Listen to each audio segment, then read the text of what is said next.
In continuation of our end-of-the-year review, we'll beam our searchlight on the economy. Any nation without a strong economy base is headed for collapse, and that's why the Nigerian government, through the Central Bank of Nigeria, tried to institute a strong monetary policy to put a steady check on the inflation rates and create a good environment for business to foster. But for most analysts, a lot more needs to be done to improve our economic base. Our business correspondent, Bolaji Akinwale, takes a look at the economy in 2013. The committee decided by a vote of 11 members to 1 to hold the MPR at 12%. The monetary policy decision of the Central Bank of Nigeria to keep the benchmark rate at 12% for most part of 2013 is one that many believed to have impacted on the economy. Time and time again, the CBN chief, Lamido Sanusi, tells Nigerians of the need to protect the economy from external shocks. We have stability that is very, very easy to calculate. In 2009, when I became governor, inflation was 15.6%. The stock market had lost 70% of its value. 1/3 of the banks were about to collapse. The official exchange rate was 145. At the BTC, it was being sold at 190. It's very easy when you have established stability for people to start screaming that you're holding policy too tight. Okay, you've had a stable exchange rate for 2 years. We've brought inflation from 15.6% to 8.2, going to below 8 in December. Okay, we have the stock market has been up 30%. Some analysts believe that the tight monetary stance of the MPC made it difficult for the real sector to access funding. Others say it is better to prepare for the uncertainty in the future. If, on one hand, there are the growth objectives of the country, which are led by the fiscal authorities, but also the monetary authorities have to ensure that there's growth within a stable environment. I suspect that the Central Bank Committee, which made up of so many people, 3 of the people who voted last time were from the academia. The managers of the central bank themselves all voted as a group, and some of the businessmen voted all because of their fears that there are still risks, right? Those risks exist, and there will always be risks. There's never a perfect time, but what you need to do is to start showing a directional shift. Other macroeconomic variables such as inflation rates and GDP growth were remarkable. A check on inflation figures show that for the first time in a few years, Nigeria's consumer price index dropped to 7.90% in November this year. It averaged 10.43% from 2006 until 2013. It reached an all-time high of 15.60% in February 2010 and dropped to a record low of 3% in July 2006. In the face of growing economic challenges in developing countries, Nigeria's GDP growth is described as one of the best in sub-Saharan Africa. According to the International Monetary Fund, growth for emerging markets and developing economies was forecasted to move from 5.1% in 2012 to 5.5% in 2013. More promising is that the growth in this region is also projected to rise further to 5.9% in 2014. For sub-Saharan Africa, GDP is projected to hit 5.8% for 2013. The 2013 appropriation bill was one with a number of issues.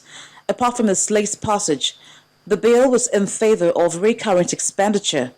Out of 4.9 trillion naira set aside for the year, 2.4 trillion naira was for recurrent expenditure, while 1.5 trillion naira was for capital expenditure. In terms of total amount, the aggregate expenditure, excluding of the Shopee, is 4.642 trillion naira, and federal government budget expected revenue is 3.73 trillion naira. The fiscal deficit is 1.9% of GDP, just slightly up from last year, which was 1.85% from last year's budget. On the Shopee, yes, 8.37 billion naira for the federal government. The non-passage of the 2014 budget is one that analysts say may affect the ability of not just the federal government to plan for the next fiscal year, but other sectors of the economy to have a direction for the year. The general notion for experts is that the economy recorded some level of improvements this year, despite dwindling crude oil price and the uncertainty that may come before the 2015 general elections. While we look forward to the 2014 fiscal year, it is important to ensure that the economy continues on a steady growth trajectory. Bolaji Akimale for Channels Television News. And to discuss further on the performance of the economy in 2013, I'm now joined on the news at 10 by Mr. Gabriel Idahosa, an economist. Thank you, Mr. Idahosa, for joining us on the news at 10. Thank you. What is your assessment of the economy for 2013? Well, starting from the expectations at the beginning of the year that we will be able to keep close to 7% GDP growth. We are ending the year with 6.18, so slightly below our expectation, but understandable when you look at the security situation in 4 or 5 states, which clearly means that the economy is on hold in those states.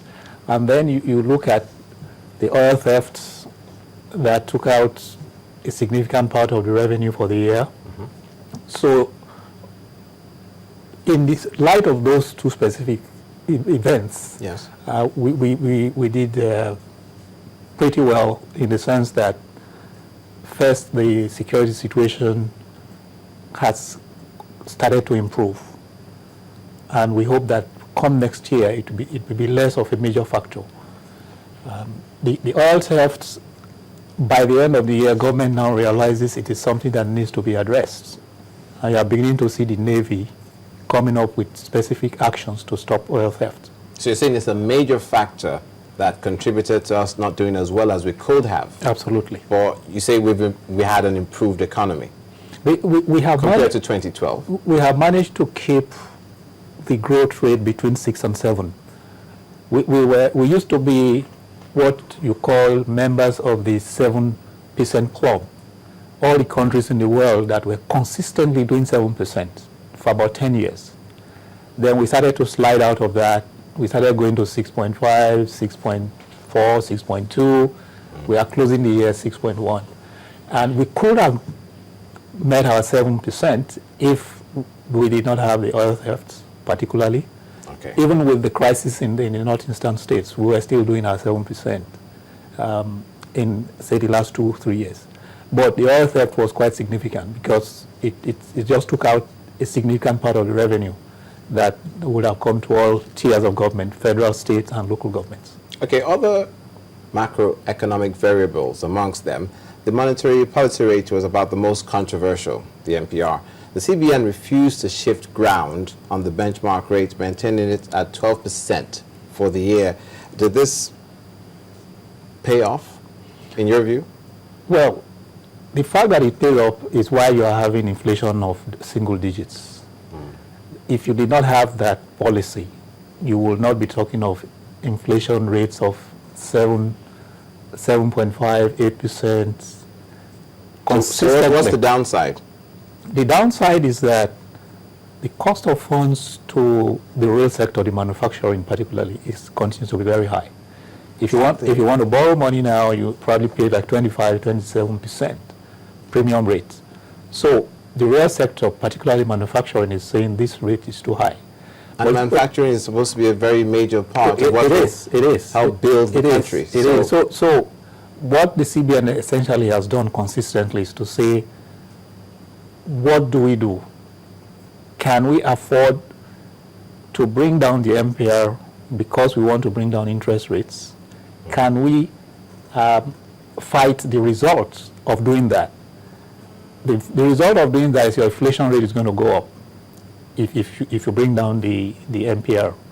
The CBN also knows that our foreign exchange source now is just oil. And oil prices are flat or going down. Our production is not meeting the target of 2.5, which we can produce allowed by OPEC. We are doing between 1.7, 1.8 because of oil theft.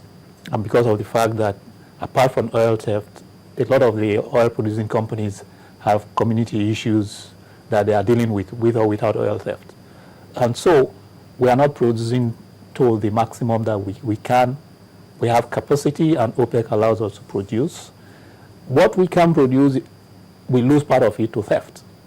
And so, and CBN is saying if we know that we cannot meet our revenue targets, and we pretend that somehow we can avoid inflation by bringing down the MPR because we want to bring down interest rates, well, it is So saying the lesser of two evils? Absolutely. That's what we're saying. That is always. Going forward now, yes, we know that as well, that diversification of revenue generation, not depending on oil, that's another issue entirely. But finally, sir, for next year, 2014, what would your projections be as far as how well we shall do and what direction we shall be heading so as to have a stronger economic base?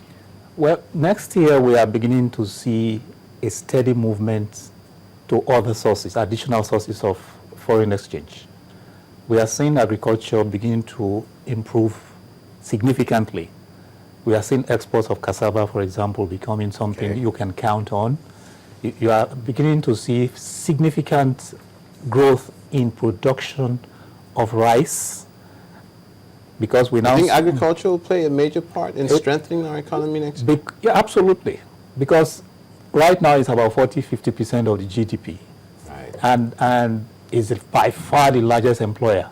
By far the largest employer, single sector employer. Okay, unfortunately we'll have to stop there. Thank you so much. That's all we can take as far as the questions go on the economy. But thank you so much, sir. I've been speaking with Mr. Gabriel Idahosa, an economist on the economy for the year 2013.